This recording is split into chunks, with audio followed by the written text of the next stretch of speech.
You mentioned CM Punk. I got to ask you about CM Punk. All the training he had, top trainers for 2 years, dedicating himself to MMA. With that performance, we knew that his chances of losing were going to be likely, but are you surprised at his overall performance? Yeah, I was a little bit surprised by how little he showed. I guess one part of my mind, I thought that the fight would go exactly like that. He would just go out there and get dominated.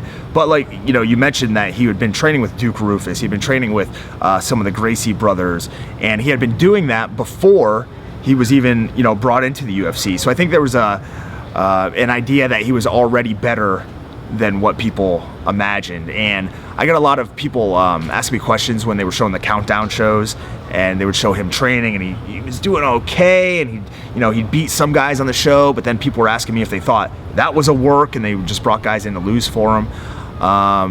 You know, I think you can't expect somebody to train for 1 or 2 years and be world class at anything. It's just not going to happen. And especially somebody who's coming from a situation where they didn't have like an athletic background. You know, from what I understand, it wasn't as if Punk hadn't competed in mixed martial arts or wrestling or anything like that. He hadn't competed, you know, in soccer and basketball or anything of that. He had done professional wrestling. So to try to put somebody into a mindset where they have to now win, you know, against all costs, or that's the main goal, and they've never done that before, you know, you can't expect somebody to come out the winner in a high pressure situation like that. Now he has, I believe, another 1 or 2 fights on his contract. Do you think it's likely that those matches are going to happen? They keep going back and forth. It seems like 1 week Dana White's saying, you know, they're looking for a fight for Punk, and then the next week it's that there's nothing on the horizon. I think really the big issue is that if the UFC cuts him or lets him go, that Bellator or somebody else would scoop him up and sign him. And I think that's really the biggest problem that they have with letting him go.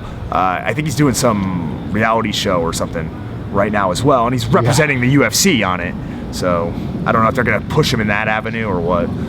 Now, as someone that loves wrestling and is a wrestler too, how do you think that makes the wrestling business look? Because there are some tough people in wrestling, but here's a multiple-time world champion just getting his ass handed to him by a relative unknown. Yeah, it's tough, especially, I mean, here in 2017, we know that they're not the same thing. Your professional wrestling acumen doesn't necessarily translate to MMA, you know, and vice versa. You could be a great MMA fighter, be an absolutely terrible wrestler.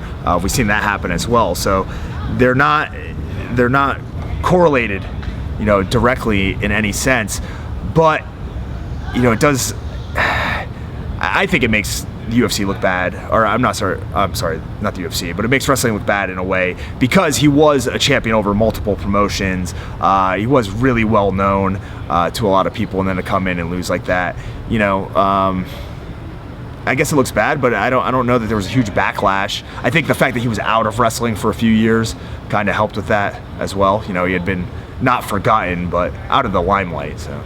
And what did you think of, at the end of the fight, the words that CM Punk said to his opponent? It seemed very bizarre. Yeah, I'm not quite sure about getting your ass beat and then giving the guy advice, you know, right after.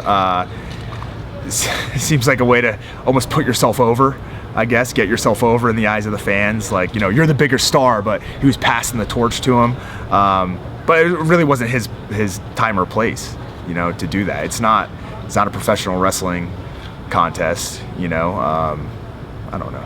I wasn't in there in this situation, so it's easy to cast doubt afterwards, but not my cup of tea.